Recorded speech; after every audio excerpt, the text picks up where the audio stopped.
Que alegria estarmos juntos aqui nesta manhã. Glória a Deus, que bom ver os rostos, ainda que parcialmente. Irmãos queridos, eu quero nesta manhã proclamar o Evangelho do Reino de Deus para todos nós e para todos quantos vão ouvir esta palavra. Está escrito em Romanos, capítulo 1, verso 16, assim: pois não me envergonho do Evangelho, porque é o poder de Deus para a salvação de todo aquele que crê, primeiro do judeu e também do grego. Visto que a justiça de Deus se revela no Evangelho de fé em fé, como está escrito, o justo viverá pela fé. Aqui está escrito e é verdade, e eu gostaria que você repetisse comigo esta frase: o Evangelho é poder de Deus. Aleluia! Você crê nisso? Claro que você crê, porque você está aqui porque o Evangelho te alcançou. O Evangelho é poder de Deus para a salvação de todo aquele que crê, tanto judeu como qualquer não judeu, de qualquer nação. Todas as pessoas só podem ser salvas por causa do poder de Deus que se manifesta pelo Evangelho. Essa semana eu fui muito abençoado, quero inclusive recomendar para os irmãos. Eu admiro muito a vida do Billy Graham. E assisti essa semana um documentário belíssimo, que está aí disponível, acho que para quem tem o Prime Video. E uma coisa que me impressionou na descrição da trajetória desse homem de Deus, é que ele tinha uma mensagem em qualquer ambiente. Em todo ambiente que ele chegava, ele pregava o Evangelho. E algumas pessoas até achavam estranho ele ir para determinados lugares. Por exemplo, ele visitava programas de televisão, naqueles programas de entrevistas comuns nos Estados Unidos. E quando ele chegava nos programas, o que é que ele falava? O Evangelho, que confrontava inclusive o entrevistador. E ele falava o tempo inteiro, né? The Bible says, está escrito. E andava o tempo inteiro com a Bíblia assim, em qualquer lugar que ele chegava. E convidavam ele para eventos políticos importantes. E o que é que ele falava nos eventos políticos? O Evangelho. Uma situação interessante, que ele, no auge da Guerra Fria, 1982, por aí, ele foi convidado para uma conferência de paz na Rússia. Tinham vários delegados de diferentes religiões e etnias. E alguns, inclusive evangélicos, criticaram a ida dele, porque ele estaria no meio de muita gente diferente, hostil ao Evangelho. E lá nessa conferência, ele começa a pregar e diz: porque os homens pecaram e precisam de arrependimento para que Jesus transforme suas vidas. E aí uma descrição fala assim: eu acho que ninguém sabia o que fazer com ele. Porque o que ele falou ninguém esperava ouvir. E eu fico pensando sobre nós, que estamos vivendo situações inesperadas, complicadas, e a internet está cheia de assuntos, controvérsias, debates, brigas, dissensões e contendas, mas nós somos o povo do Evangelho. Então a nossa fala deve ser em qualquer ambiente, em qualquer lugar, o Evangelho. Devemos gastar todo o nosso tempo de redes sociais para falar do Evangelho. Eu queria tanto ter ouvido um amém coletivo poderoso, para de repente até chegar aí na casa das pessoas que estão e vão ouvir. Vamos gastar o nosso tempo pregando o Evangelho. Mas agora quero falar como a filhos. Há muita coisa sendo dita nesse mundo da internet, e me parece que o ficar em casa há muito tempo acabou deixando as pessoas muito mais em contato com todo o vento de doutrina que passa aí pelos bytes da internet. E quero falar humildemente como a filhos. Eu quero pregar nesta manhã, estou pregando esta manhã sobre o Evangelho, e eu quero te falar 3 elementos do Evangelho que não podem ser retirados da mensagem da Escritura, porque são centrais da mensagem da Escritura. E se você ouvir qualquer coisa que não tenha esses 3 elementos, que não seja coerente com esses 3 elementos, por favor, rejeite em nome de Jesus. Rejeite em nome de Jesus. Porque está prescrito, está dito na Escritura, que nos últimos dias uma das características mais comentadas na Escritura é o surgimento de falsas doutrinas e falsos mestres, doutrinas de demônios, ensinos de coisas erradas que tentam desvirtuar-nos do propósito do Senhor e da verdade do Evangelho. Então estamos vivendo esses dias, mas nós podemos viver fora desse engano todo se nos apegarmos às verdades ouvidas, para que não nos desviemos delas. Eu quero falar então desses 3 elementos do Evangelho, que são poderosos para transformar, poderosos para salvar, e não podem ser retirados de forma alguma da mensagem que nós vivemos e que pregamos. Primeiro elemento, o que o Evangelho diz sobre o homem, o ser humano? Está escrito em Romanos capítulo 3, perceberam que eu estou influenciado por Billy Graham, né? Está escrito em Romanos capítulo 3, verso 10 em diante. Eu vou esperar você abrir essa escritura. A verdade sobre o homem está escrita aqui nessa carta de Paulo, que alguns chamam, de o 5º evangelho, porque de fato ele destrincha o evangelho de maneira poderosa aqui. Vamos a ela. A carta de Romanos capítulo 3. Diz assim, a partir do verso 10.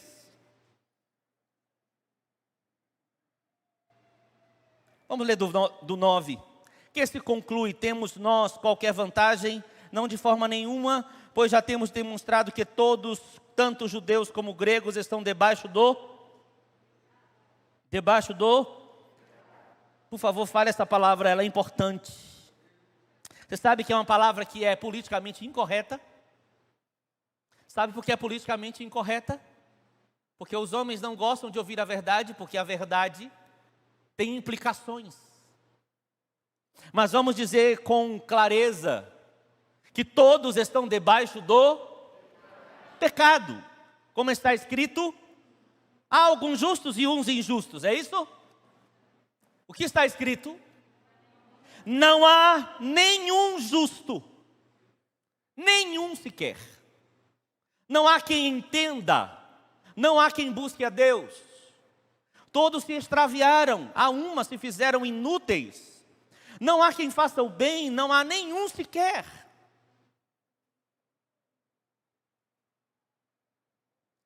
Todos se extraviaram. Se fizeram o quê? Inúteis. Não há quem faça o bem, não há nenhum sequer. Verso 13, a garganta deles é sepulcro aberto, como a língua. Com a língua urdem engano, veneno de víbora está nos seus lábios. Como é o ser humano sem Deus? É como cobra, que profere o quê? Veneno. Verso 14, a boca, eles a têm cheia de maldição e amargura. São os pés velozes para quê? Para fazer o bem? Não, para derramar. Você percebe que a atualidade tem esse texto? São velozes para derramar sangue. Nos seus caminhos há destruição e miséria. Eles desconhecem o caminho da paz. Não há temor de Deus diante dos seus olhos. Ora, sabemos que tudo o que a lei diz aos que vivem na lei, o diz, para que se cale toda a boca e todo mundo seja culpável perante Deus. A situação do homem sem Deus é uma situação de completa falência, de completa corrupção, de completa ausência de possibilidade de fazer o bem. O pecado é alguma coisa terrível E desde que o homem pecou no Éden, essa coisa terrível está em sua natureza, gerando pecado e mais pecado, pecado e mais pecado. Pecado é tudo aquilo que se opõe à natureza de Deus, à vontade de Deus e ao propósito de Deus. Propósito de Deus, que está relacionado ao seu caráter e à sua vontade. Quando nós não vamos em direção a Ele, erramos o alvo, isto é, pecado.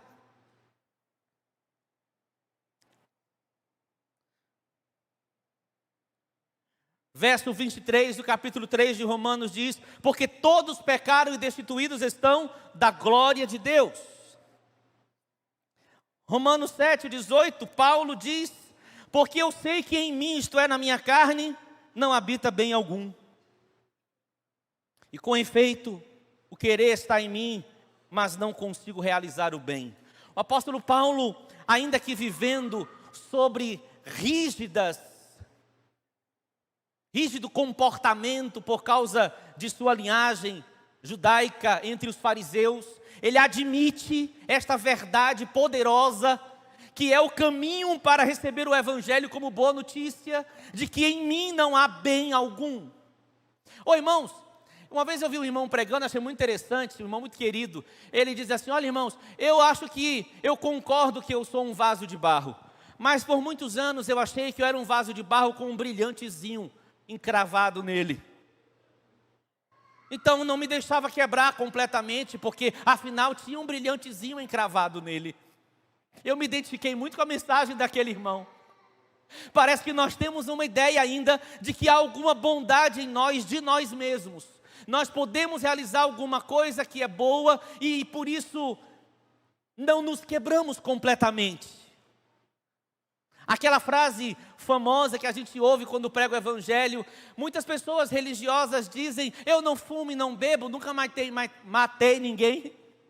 Aí eu gosto da resposta que um pastor meu antigo dizia. Ele falava assim: o cachorro lá de casa também não fuma nem bebe e nunca matou ninguém ainda, mas nem por isso está salvo. Por favor, ouça essa parte da palavra que não é fácil de ouvir, tá bom? Ouça, por favor, ouça. Porque quando o evangelho se apresenta, a primeira coisa que o evangelho faz é a denúncia da realidade, para depois dizer por que o evangelho é uma boa notícia. Por que ele é poderoso? O pecado é horrível, terrível. Pecado não é uma coisa legal, prazerosa e divertida. O pecado separou o homem de Deus. A independência de Deus foi o primeiro e é a origem de todos os pecados. Esta coisa de achar que eu não preciso tão completamente de Deus, porque eu posso produzir alguma coisa boa para Deus e vivermos numa certa parceria, Ele lá e eu aqui. O pecado tem destruído a criação. Ela aguarda, inclusive, a manifestação dos filhos de Deus, a redenção de todas as coisas, porque o pecado que ficou impregnado na natureza humana também mexe com aquilo que o homem toca. O pecado tem produzido inúmeros sofrimentos, jamais planejados por Deus para que as pessoas vivessem.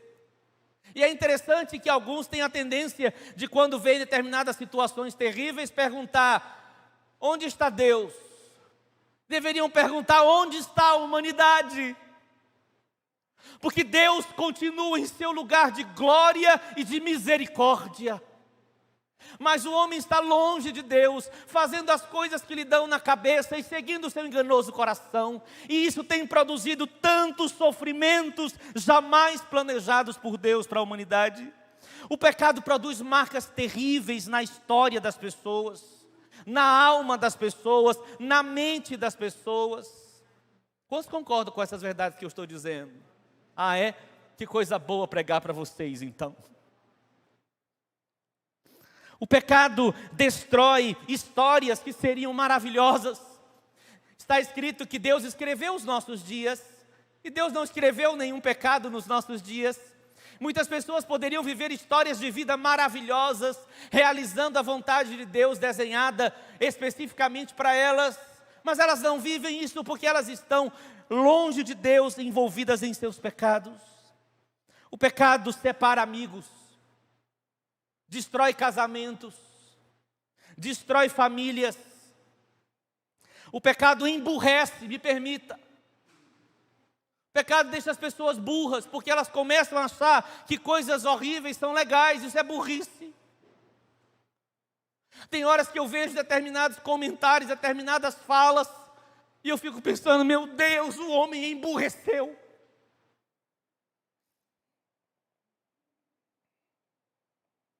Pecado é terrível porque gera mais pecado. Está escrito, um abismo chama outro abismo. O pecado cega, impede de ver a verdade, e as pessoas ficam convictas em seus enganos. O pecado adoece, o pecado mata. E eu ouvi uma frase de Haroldo num dos comentários sobre Levítico. Ele diz assim: o pecado é caro. Sacrifícios eram caros. Não é barato pecar. O preço que se paga é caríssimo. E se você quer uma referência para entender o quão caro é o pecado, é só você pensar, eu já vou adiantar o terceiro ponto, mas rapidinho, é só você pensar na solução de Deus para o pecado, que foi o preço do sangue de Jesus Cristo. Pecado é caro. Então, quando o pecado se aproximar, o pecado tentar a gente, pelo amor de Deus, vamos lembrar, esse troço que se aproxima com uma roupagem de alguma coisa agradável, que porque comunica com a minha natureza pecaminosa, ainda produz alguma sensação que pode ser boa. Pelo amor de Deus, deixe o poder de Deus vencer essa tentação. Deixe o Evangelho vencer esse pecado na sua e na minha vida. Vamos deixar, gente? Amém? Pecado é horrível, pecado mata, pecado destrói, pecado não presta, pecado é caro. E sabe qual é o pior estágio do pecado? De uma vida de pecado? É quando alguém sente prazer naquilo que Deus sente nojo. E quando alguém sente agonia naquilo que Deus sente paz. É o pior estágio. Agora vamos à segunda verdade poderosa do Evangelho. Deus é santo. Vou dizer outra vez. Deus é santo.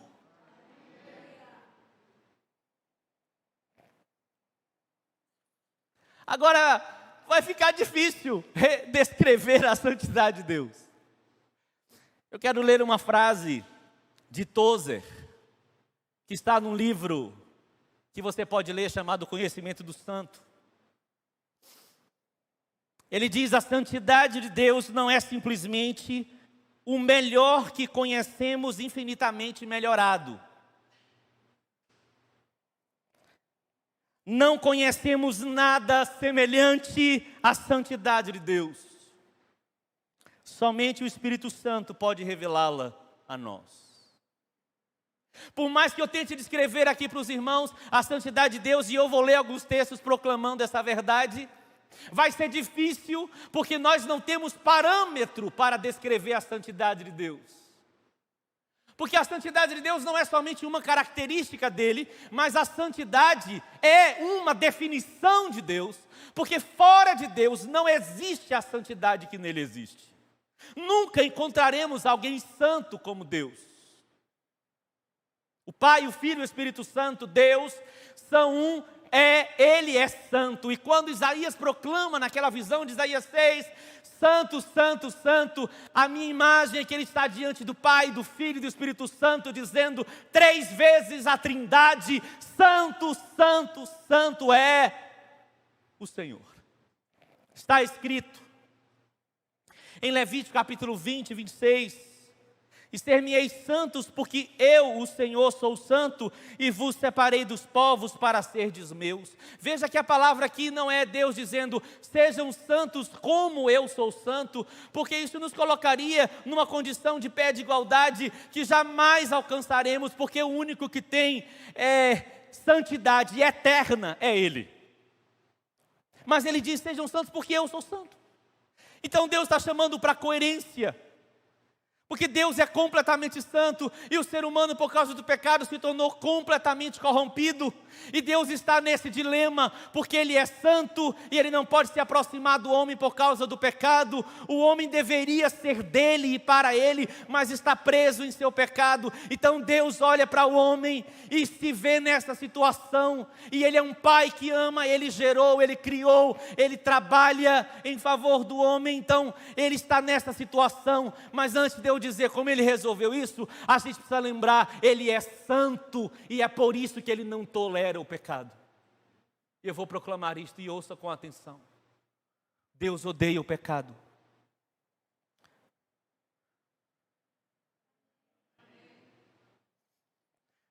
Deus odeia a proximidade com o pecado. Deus odeia o cheiro do pecado. Deus odeia o pecado com intenção e mesmo sem intenção, porque não deixa de ser pecado.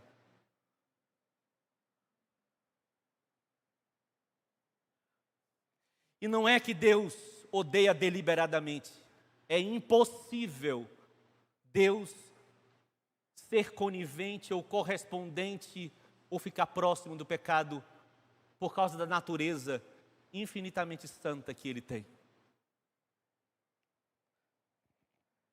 Salmo 99:9 diz: exaltai ao Senhor nosso Deus, adorai no seu santo monte, porque o Senhor nosso Deus é santo.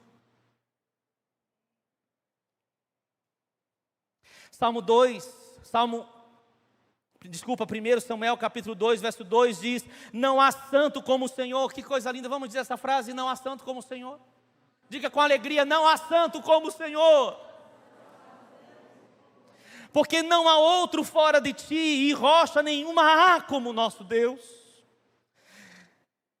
Apocalipse 4:8 é aquela visão maravilhosa. Na verdade, eu gosto de dizer que Apocalipse é um livro da revelação de Jesus Cristo, como nenhum outro talvez na Escritura. E os 4 animais tinham cada um de per si 6 asas, e ao redor e por dentro estavam cheios de olhos e não descansam nem de dia e de noite, dizendo: Santo, Santo, Santo é o Senhor Deus, o Todo-Poderoso, que era, que é e que há de vir. Ele sempre foi santo, Ele é santo e Ele sempre será santo. A santidade de Deus é em todo o tempo. Isso quer dizer, portanto, que Deus não tolera o pecado. Deus não consegue, não é próprio e não é possível que Deus tolere o pecado, no sentido de aceitar o pecado. Toda sujeira, toda corrupção, toda desonra, toda mentira e todo defeito, tudo isso é contrário ao caráter de Deus. Ouça o que vou proclamar. Não é apenas que Deus é honesto. A honestidade é definida pela natureza dele. Não é apenas que Deus é verdadeiro, Ele é a própria verdade. Não é apenas que Ele é justo, Ele é a fonte de toda justiça. Não é apenas que Ele é perfeito, a perfeição é Ele. Ele não está à mercê de um padrão que o define, Ele é o padrão. Não é apenas que Deus é íntegro. A integridade é definida por quem Ele é. Deus é santo em seu querer, em seu realizar. Não tem nada que Deus deseje fazer e Ele não faça de forma coerente com sua vontade. Deus é íntegro, não há nenhum tipo de incoerência em Deus. E aí, eu preciso ir para uma experiência que tive muito especial, meditando nessas coisas. Aliás, é impressionante como ler a Bíblia continuadamente faz a gente descobrir que a Bíblia é nova a cada leitura. Vocês têm experimentado isso? Aleluia. Lendo o Levítico desta vez, como nenhuma outra vez, eu passei a ver o Evangelho em Levítico. E eu estava lendo o capítulo 9 de Levítico. E eu ouvi o Espírito Santo falar comigo: leia o capítulo 9 de Hebreus. O capítulo 9 de Levítico fala do estabelecimento dos sacerdotes. Sabe o que fala Hebreus 9? Jesus como sumo sacerdote. Então eu quero usar Hebreus e Levítico e Hebreus, para falar a terceira poderosa verdade do Evangelho. Como Deus resolveu essa situação em que o homem é pecador, ele é santo, mas ele quer o homem.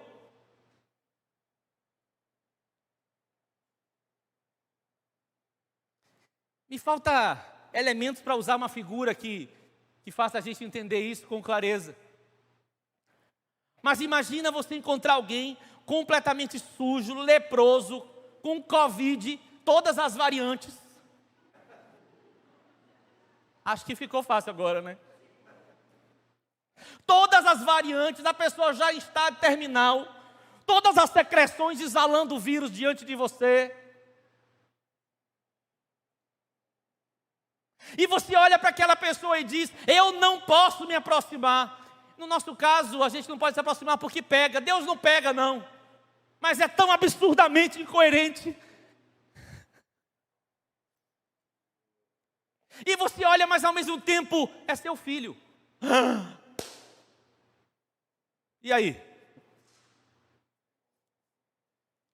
Se você via alguém que você criou, que você gerou, que você desejou para ser seu, numa situação tão absurda, que você está proibido terminantemente de se aproximar. Mas você olha e ama tanto, e ama tanto, e ama tanto, e diz: eu quero esse menino. O que você faria?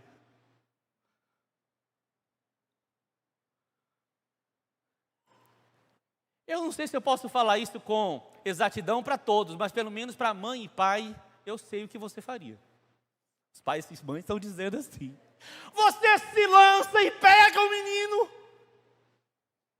Quantas mães vendo o filho entalado com secreção, desculpa a imagem terrível, mas vai me ajudar, vai lá e suga com o seu próprio fôlego a secreção do nariz do menino, e ela não fez cálculo nenhum sobre a doença dele. Então eu vou lhe dizer o que Deus fez.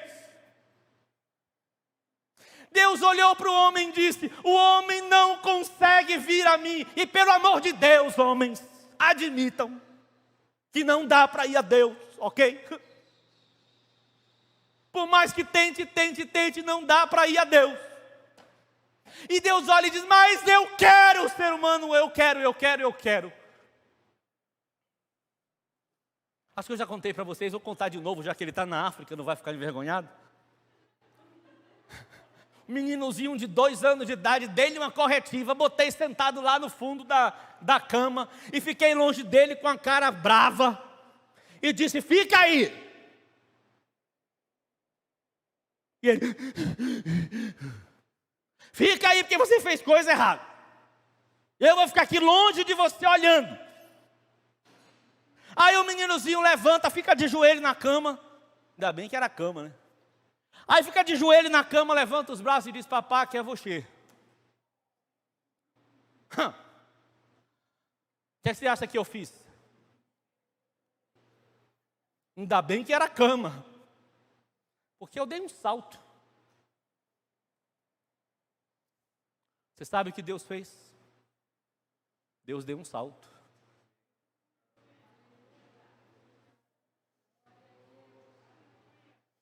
O homem não pode vir, isso vai ficar claro para ele, porque cada tentativa que o homem faz de vir a mim, ele fica mais distante de ver o quanto eu me inclino para ele. Deixa eu te explicar isso aqui, ó. Por que você tem que ter muita certeza de que sua bondade, sua justiça própria e eu a minha, nossa bondade, nossa justiça própria, não são válidas para nos aproximar de Deus? Porque quanto mais eu penso em como eu posso me aproximar de Deus, eu centro minha vida em mim, na minha performance, nas minhas ações, no meu jeito, no que eu vou fazer.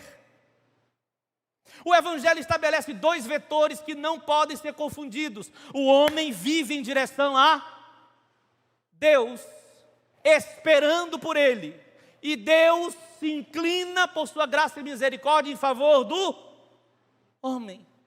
Eu não posso viver voltado para mim mesmo, porque se eu vivo voltado para mim mesmo, eu não enxergo Deus se inclinando, porque eu vou achar que é eu que tenho que me esticar. Espero que o Espírito Santo revele isso para nós. E Deus dá um salto, e o Verbo se fez carne e habitou entre nós. E aí nós vimos aquilo que não podíamos ver. Nenhum homem poderia ver a glória de Deus e permanecer vivo, mas Deus deu um jeito. Olha que boa notícia. Deus deu um jeito de se aproximar do homem, que foi fazendo-se carne, tornando-se semelhante aos homens. E aí a terra recebeu Deus andando sobre ela, e os homens puderam enxergar, e lá estava a santidade de Deus estampada com parâmetros plausíveis, compreensíveis. Lá estava Jesus, que nunca mentiu, nunca enganou, nunca fez nada imperfeito. Lá estava Jesus, que diante da ordem de José e Maria nunca disse, estou indo, e não foi. Ele foi completamente santo e perfeito, de maneira que nós podemos enxergar. Como disse ele, quem vê a mim vê o Pai.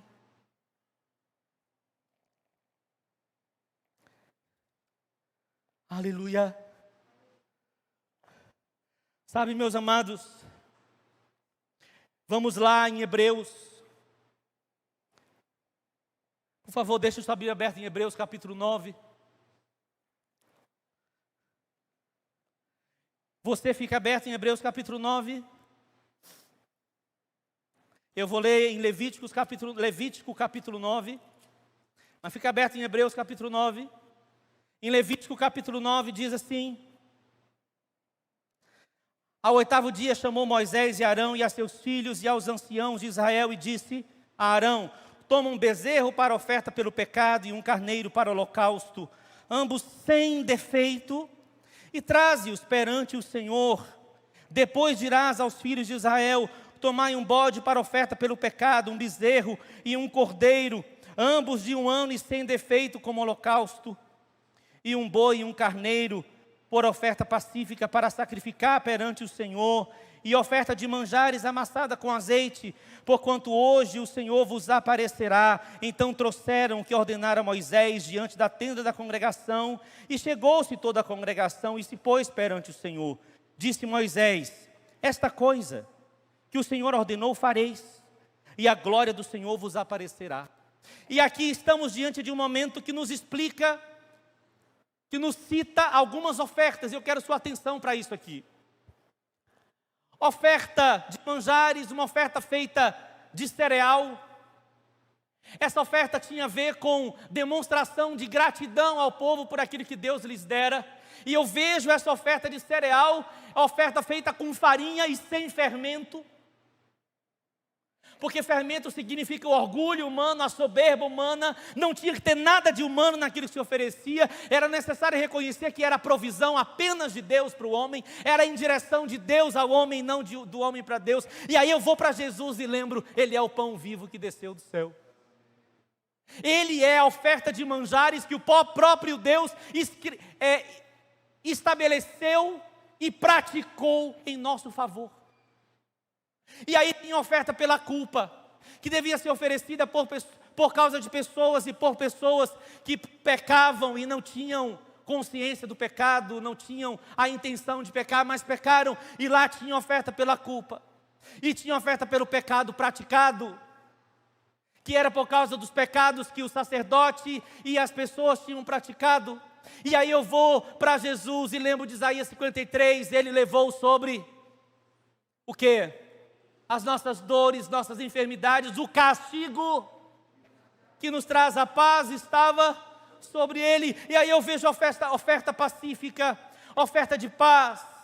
E era uma oferta que o sacerdote compartilhava dela e comia junto. E aí eu vejo Deus dizendo: eu tenho uma oferta de paz a favor do homem.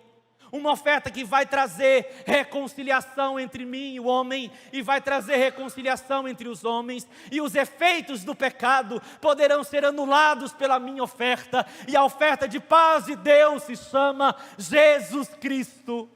Porque em Efésios capítulo 2 está escrito: Ele é a nossa paz. E aí a última e mais importante de todas as ofertas é o holocausto. Qual era a peculiaridade do holocausto? Não podia sobrar nada do animal oferecido. Apenas tudo devia ser entregue. Holocausto significa a oferta toda oferecida, a oferta toda queimada. Agora vamos a Hebreus capítulo 9, abriu? Diz assim, aleluia, eu queria tanto, Espírito Santo. Vem aqui, Espírito Santo, e nos produz revelação do Evangelho. Irmãos, parece que Deus tratou a humanidade reconhecendo a sua infância e a necessidade de chegar à maturidade. E lá no Antigo Testamento, Deus usa figuras, Deus usa símbolos. Deus estabelece o sacrifício de animais, mas era óbvio que sacrifício de animal nenhum poderia produzir redenção. Deus estava já falando a respeito de outro sacrifício que Ele mesmo daria, e Ele estava querendo conduzir o homem a esta realidade de que não há como eu produzir a solução para mim vem de fora de mim, vem da oferta oferecida, do sangue de outro, mas esse outro quem pode ser? Sangue puro, de gente sem defeito, sem pecado, sem corrupção, nunca houve na terra, desde o pecado de Adão. Então Deus precisou prover um cordeiro para si. Veja capítulo 9, verso 11. Quando, porém, veio Cristo como sumo sacerdote dos bens já realizados, mediante o maior e mais perfeito tabernáculo, não feito por mãos, quer dizer, não desta criação, não por meio de sangue de bodes e de bezerros, mas pelo seu precioso sangue, entrou no Santo dos Santos, uma vez por todas, tendo obtido eterna redenção. Ele não entrou em um quarto feito por homens, em uma sala, seja de tenda, ou de alvenaria, ou de pedra, seja do que for. Não, ele não entrou nesse lugar que os homens prepararam para Deus, porque aquilo era símbolo. Ele entra diante do próprio Deus. Ele entra no céu. Ele se apresenta sujo de pecado, não dele, mas nosso, diante do próprio Deus. E Deus justo olha para o seu Filho perfeito e diz: mesmo sendo você, se o pecado está em você, a morte é necessária. E Deus imola e sacrifica o seu cordeiro. Isso é o Evangelho. Deus é tão bom, que Deus ofereceu a si mesmo para nos resgatar de nossa perdição. Aleluia! Mas como os homens vão crer, vão entender, se eles não acham que tem pecado? Se eles vivem como se fosse agradável estar longe de Deus? Por isso, irmãos, como ouvirão se não há quem pregue? Como crerão se não ouvirem? Como ouvirão se não há quem pregue? Como pregarão se não forem enviados? Por isso Jesus nos envia, meus irmãos, e temos que pregar o Evangelho. Vou voltar ao texto, me empolguei. 13. Porque se o sangue de bodes e de touros e a cinza de uma novilha, aspergidos sobre os contaminados, se santificam quanto à purificação da carne. Por favor, como começa o verso 14?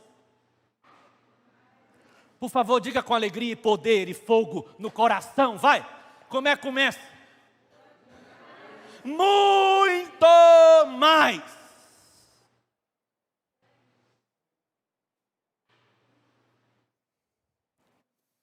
Onde abundou o pecado, super abundou a graça.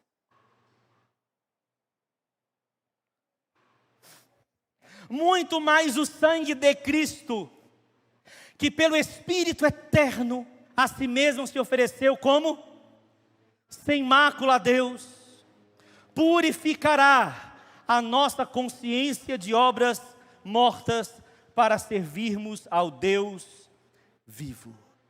Aleluia. Agora verso 23. Era necessário, portanto, que as figuras das coisas que se acham no céu se purificassem com tais sacrifícios, mas as próprias coisas celestiais com sacrifícios a eles superiores. Porque Cristo não entrou em santuário feito por mãos, figura do verdadeiro, porém no mesmo céu, para comparecer agora perante nós diante de Deus. Nem ainda para se oferecer a si mesmo muitas vezes. Diga comigo, não precisam muitas vezes. Aleluia! Quantas vezes Jesus se ofereceu? E foi? Como o sumo sacerdote cada ano entra no Santo dos Santos com sangue alheio. Ora, neste caso seria necessário que ele tivesse sofrido muitas vezes desde a fundação do mundo. Agora, porém, ao se cumprirem os tempos, se manifestou uma vez. O Espírito Santo nos revela isto. Uma vez por todas, para aniquilar, pelo sacrifício de si mesmo, o pecado. Uma figura lindíssima que aparece em Levítico. Deus diz ao sacerdote: pegue um animal, coloque as mãos sobre a cabeça do animal. Olha que descrição. Para que os seus pecados e os pecados do povo sejam transferidos para o animal, e o animal levará sobre si os vossos pecados. E depois o animal deve ser levado ao deserto e deixado lá. Quem foi que sozinho assumiu os pecados de todos nós? Como? Eu não vou viver para Ele. O que mais eu e você precisamos para dedicar a nossa vida completa a Ele?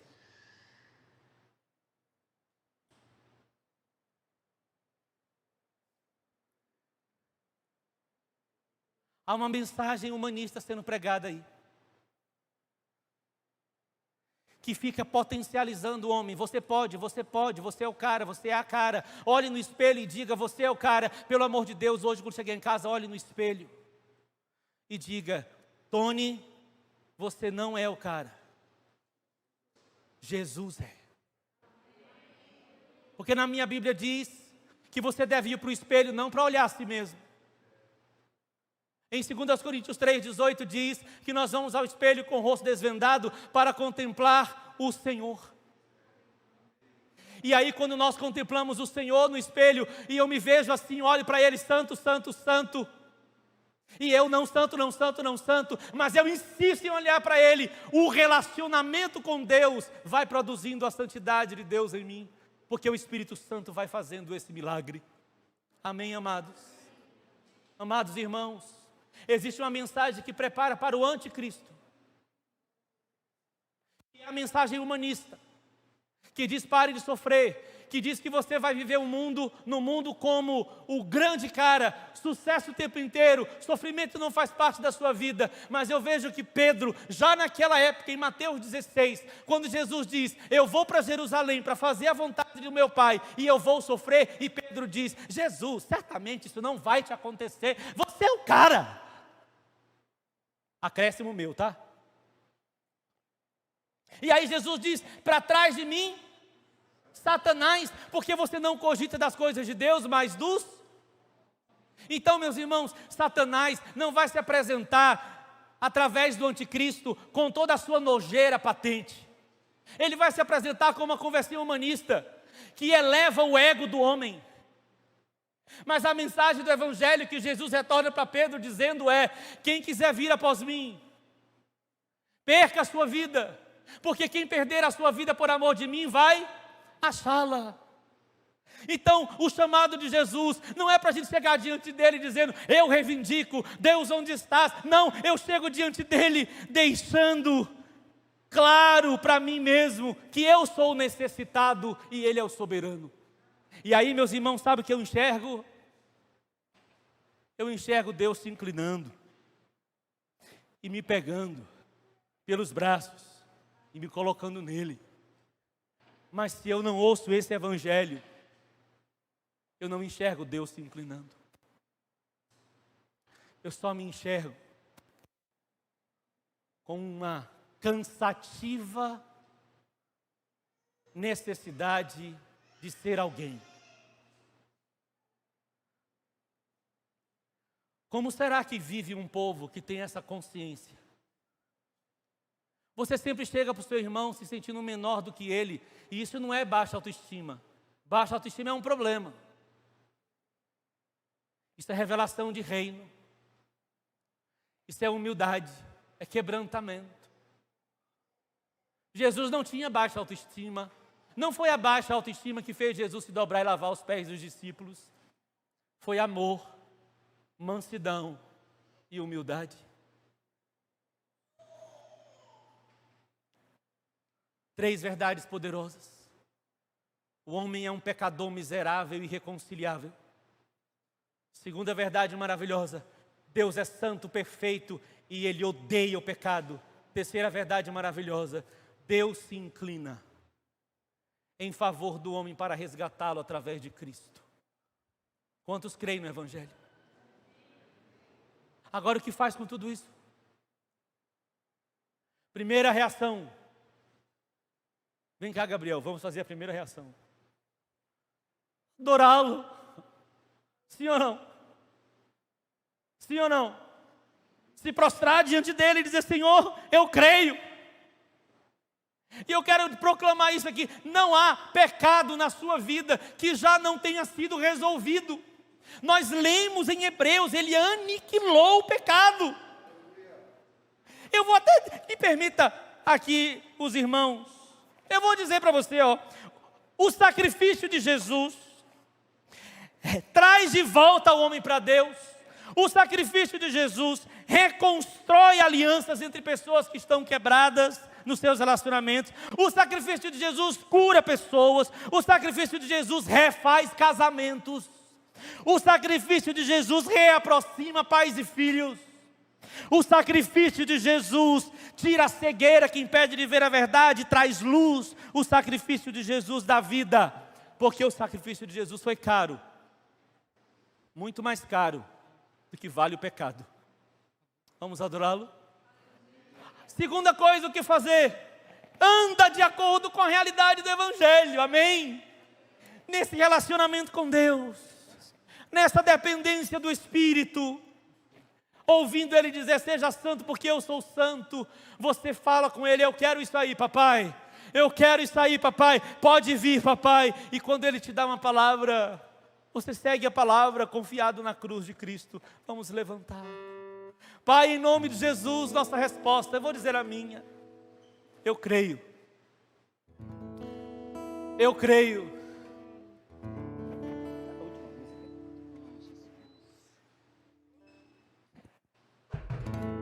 Qual a sua resposta, querida igreja? Você que está ouvindo isso em casa, talvez você que vai ouvir isso em outro dia, eu espero mesmo que esta mensagem chegue para muitas pessoas. As coisas terríveis que acontecem na terra e na vida da gente não são obra de Deus, mas Ele pode aproveitar todas elas. Ele permite que sejamos provados, porque Ele está forjando em nós uma realidade que vai ser coerente com sua vinda. Se adoramos Jesus e queremos esta obra completa em nós, vem, Senhor, e gera fé em todos nós aqui. Espírito Santo, aumenta-nos a fé. Aumenta-nos a fé no Evangelho, para a gente se dobrar diante de Jesus e viver sempre dobrado diante de Jesus e não dobrados diante do pecado, não dobrados diante de Satanás, porque o Senhor nos ergueu com sua mão forte.